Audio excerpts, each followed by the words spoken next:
Kisah ini merupakan lanjutan kisah Dharma Yuda Garuda saat putra Tarkasur meminta Kartikeya ditukar dengan surga.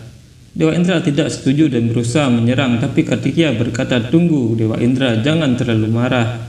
Permintaan mereka tidak terlalu buruk untuk menolaknya tanpa berpikir. Ketika Tarkasur mengundang kematiannya, lalu mengapa aku harus menahan diri? Jika aku berurusan dengan dia secara langsung, tidak akan ada pertumpahan darah dan perang ini akan berakhir."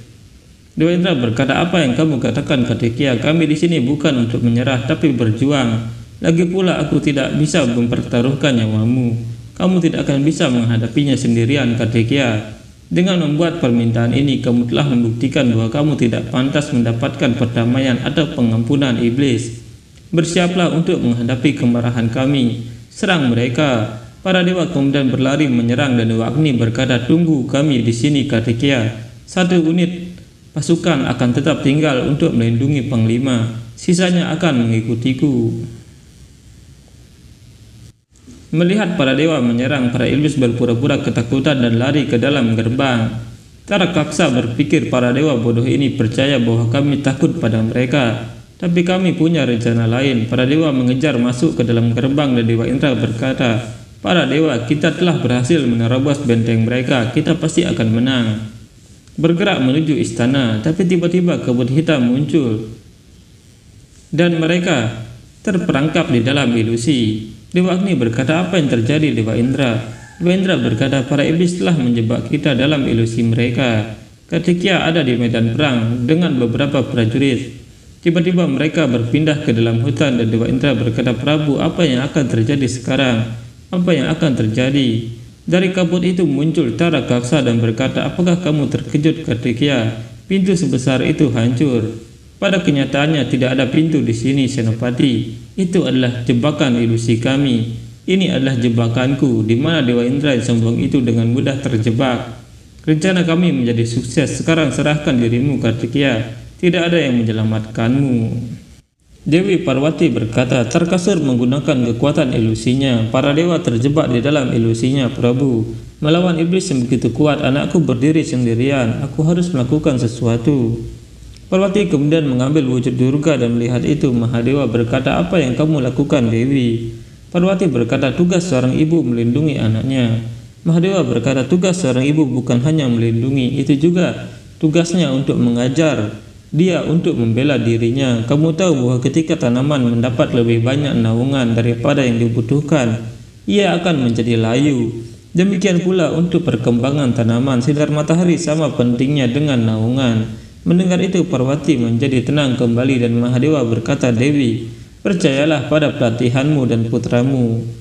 Widyonwali berkata, "Wah ayah, rencana yang luar biasa. Para dewa terjebak dalam ilusi kita." Di sisi lain, putra Dewa Siwa melawan Tarakaksa.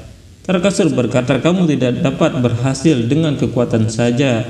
Merancang strategi dan menggunakan kekuatanmu dengan baik membuatmu sukses. Kita akan berhasil sekarang. Kita akan mengalahkan putra Dewa Siwa."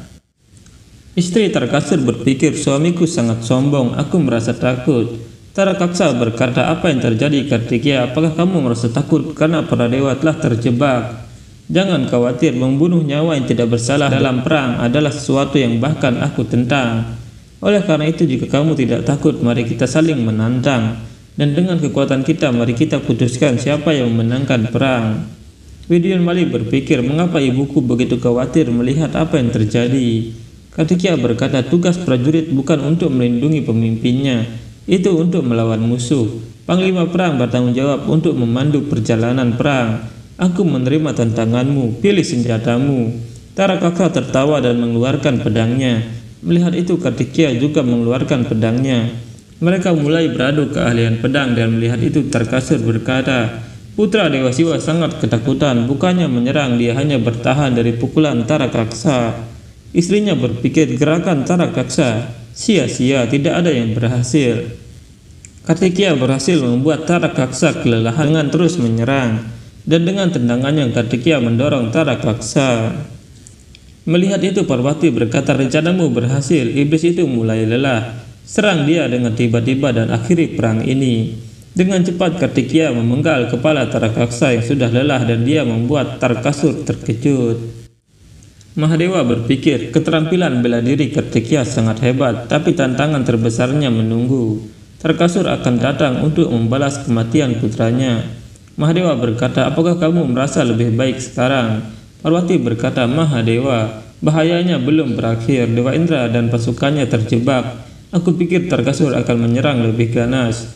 Tarakasura berkata, bodoh, untuk melawan anak laki-laki itu dia menyia-nyiakan begitu banyak waktu dan kehilangan nyawanya, serta harga diriku. Vidyonmali berkata, kita belum kalah ayah. Indra dan pasukannya ada di tangan kita. Tidak diragukan lagi anak ini tidak dapat mematahkan perangkap ilusi kita. Kita masih bisa menang ayah. Tarakasura berkata, pergilah Vidyonmali, pergi dan berperang. Balas kematian saudaramu. Vidyonmali berkata, aku tidak akan mengecewakanmu ayah, seperti saudaraku. Dipenggal, aku akan memenggal kepala putra Dewa Siwa dan membawakan kepalanya untukmu. Ibunya berkata, tidak nak, jangan melawan putra Dewa Siwa. Aku harap aku tidak kehilangan anakku. Vidyonmali berkata, bukannya memotivasiku, kamu malah mengecilkan hatiku. Ibu, minggir dari jalanku. Istri Tarakasura berkata, suami, dia pewarismu, bagaimana kamu bisa membahayakan nyawanya?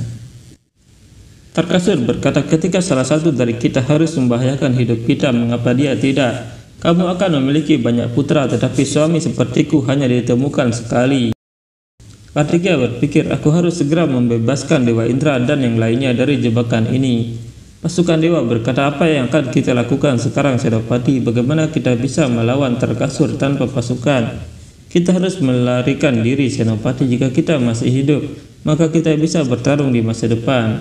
Kartikeya berkata, aku adalah Senopati, aku tidak akan meninggalkan pasukanku dalam bahaya dan kembali. Jika ini jebakan ilusi, maka ibuku adalah ratunya ilusi. Semuanya dimulai dan diakhiri olehnya. Dia akan membantu kita. Tarakasura berkata, apakah kamu melihat betapa takutnya dia? Dia berdoa untuk hidupnya, tapi itu tidak akan terjadi. Baik ibunya maupun ayahnya tidak bisa membunuhku, lalu siapa yang bisa menyelamatkannya dariku? Istrinya berpikir, suamiku tidak boleh begitu sombong. Dia adalah putra Dewi Parwati dan Dewa Siwa. Dia pasti memiliki kekuatan tanpa akhir. Dalam bentuk ilusi, Parwati muncul di hadapan Kartikeya dan Kartikeya berkata, ibu, aku tidak tahu bagaimana cara memecahkan jebakan ilusi yang dipasang oleh iblis ini. Bagaimana cara melindungi pasukanku? Apa sumber jebakan ini? Kamu pasti tahu, ibu. Parwati berkata, kekuatan imajinasi. Imajinasi menciptakan ilusi, itu menentukan segalanya. Gunakan kebijaksanaanmu Kartikeya, kamu akan dapat keluar dari semua ilusi di dunia ini. Parwati kemudian menghilang dari sana. Kartikeya mengeluarkan tongkat sakti ibunya dan berpikir, aku harus memecahkan perangkap ini. Kartikeya melempar tongkat itu ke arah kabut hitam dan menghancurkannya. Para dewa akhirnya terbebas dari ilusi itu. Dewa Indra berkata, Kartikeya, kamu mematahkan jebakan ilusi yang dipasang oleh iblis. Kamu menyelamatkan kami. Mahadewa berkata, kamu membantu putramu meskipun dia jauh. Parwati berkata, meskipun seorang ibu secara fisik jauh dari seorang anak, tetapi dia tidak pernah cukup jauh untuk tidak memahami kekhawatiran dan penderitaannya. Seorang ibu mulai memahami seorang anak sejak lahir, ketika dia bahkan tidak bisa berbicara. Ketika dia bahkan tidak tahu apakah dia menangis untuk makan atau tidur. Mahadewa berkata, seorang anak juga tahu betul bahwa setiap kali dia dalam kesulitan, ibunya akan meninggalkan segalanya dan berlari ke arahnya. Itu sebabnya berapapun usia anakmu, ketika dalam masalah, kata pertama yang dia ucapkan adalah ibu.